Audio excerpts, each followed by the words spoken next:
Today, March 8th, is International Women's Day, a day dedicated to celebrating the cultural, social and political achievements of women, and a day to reflect on the issues that they still face globally. But when did International Women's Day start? Who started it? And did it help destroy a centuries-old Russian monarchy? Well, let's find out.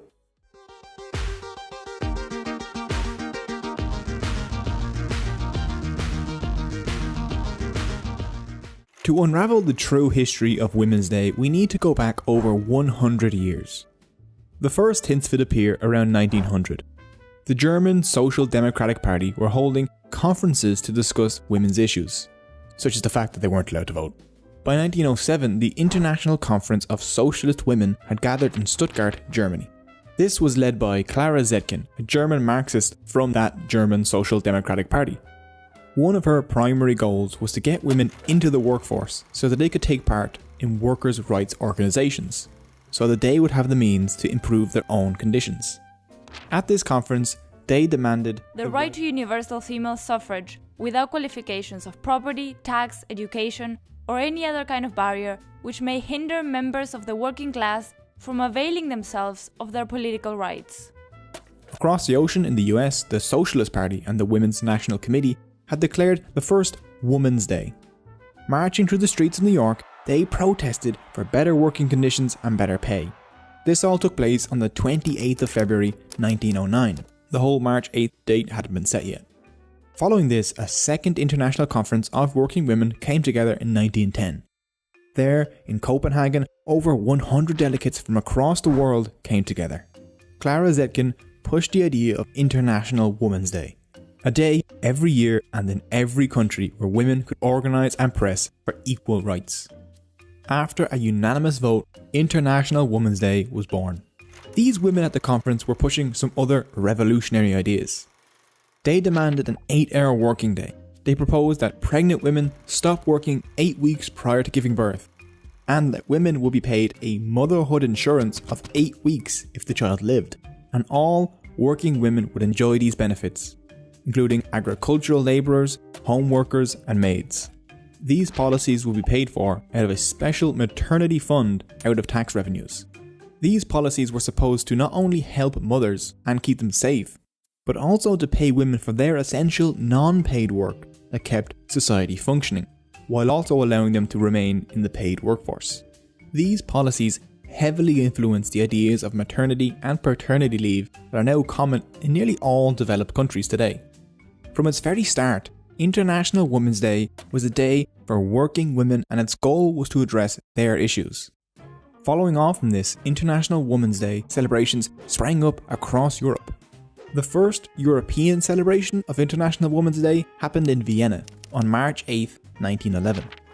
Women marched around the famous Ringstrasse, carrying banners including red flags commemorating the martyrs of the Paris Commune and demanding the equal right to vote.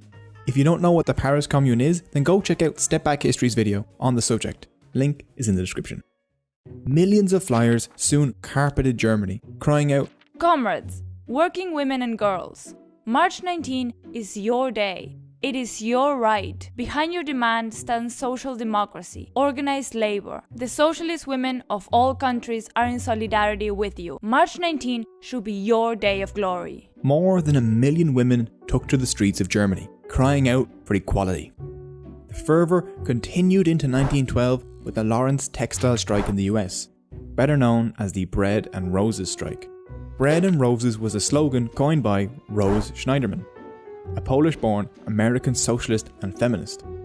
During her speech, she said, "The worker must have bread, but she must have roses too."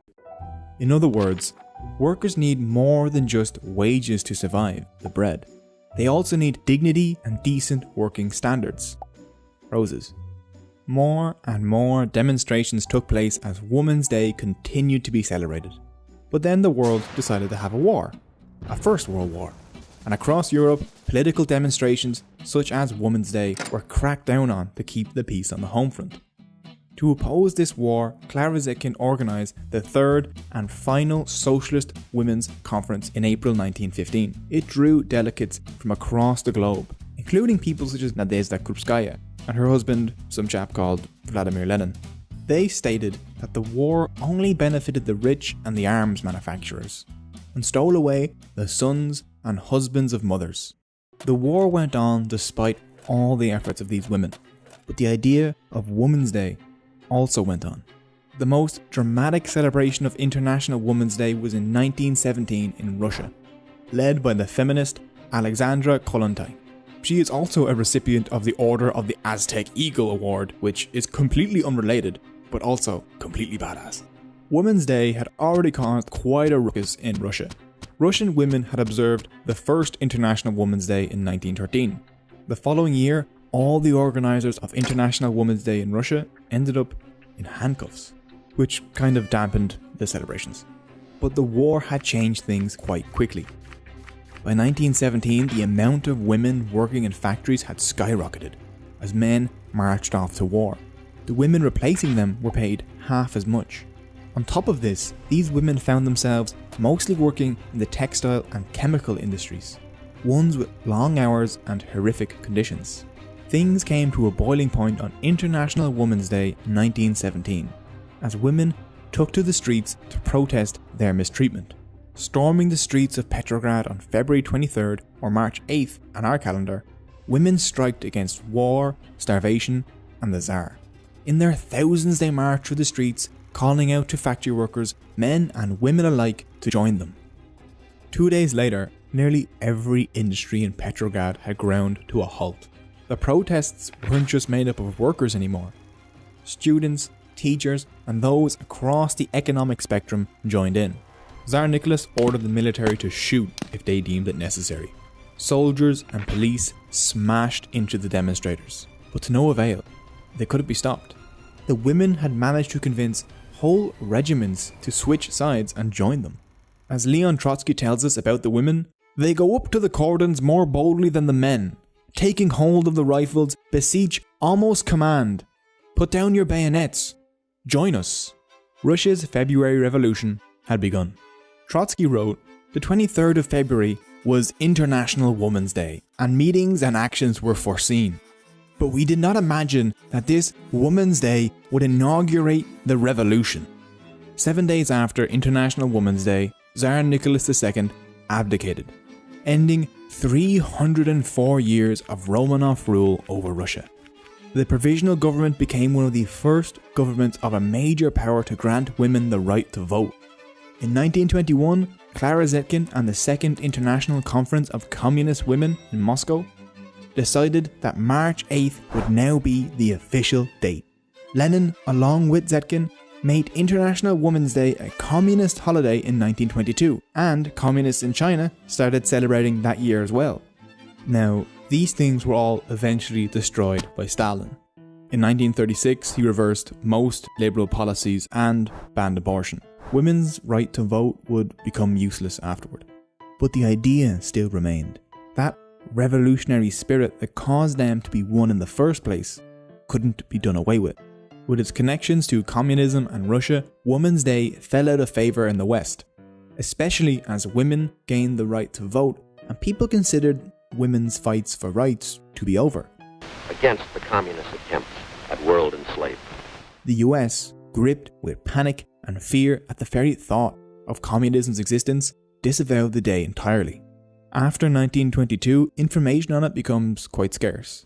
Sometime during the 1940s, it seems to have switched from Women's Day to Women's Day. And so this day, one that had inspired working women of the 20th century, one that had been the rallying cry for rights and the fuel for a revolution, was hidden away behind an iron curtain. International Women's Day remained a major holiday only celebrated in socialist countries up until the 1970s.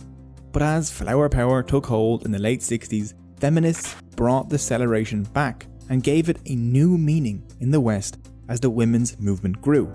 Most of the international community did not formally observe the date until 1975. The UN celebrated International Women's Year that year, with Valentina Tereshkova, the first woman in space, acting as a Soviet representative. Since that year, the UN officially celebrated International Women's Day on March 8th. International Women's Day is now an official holiday in many countries. On this day, feminist demonstrations are held across the globe. Because even though those early, revolutionary women of the 20th century achieved an enormous deal for women's rights, the sad fact is that, globally, women still earn less than their male counterparts. They are still less represented in business and politics, and they suffer greater risks of violence and carry the burdens of family care nearly single-handedly. But every year brings more progress. From Kabul to Kentucky, every International Women's Day celebrates a new year with more powerful women as this revolutionary day continues to inspire women just like it did over a century ago. I hope you enjoyed this video. You can leave a comment if you did, or if you have any questions regarding the video. All the sources used are in the description down below. You can also support the channel through Patreon or follow me on Facebook, Twitter or Reddit. All the links are in the description and it would be very much appreciated. Don't forget you can subscribe and hit the notification bell on your way out, and thank you so much for watching.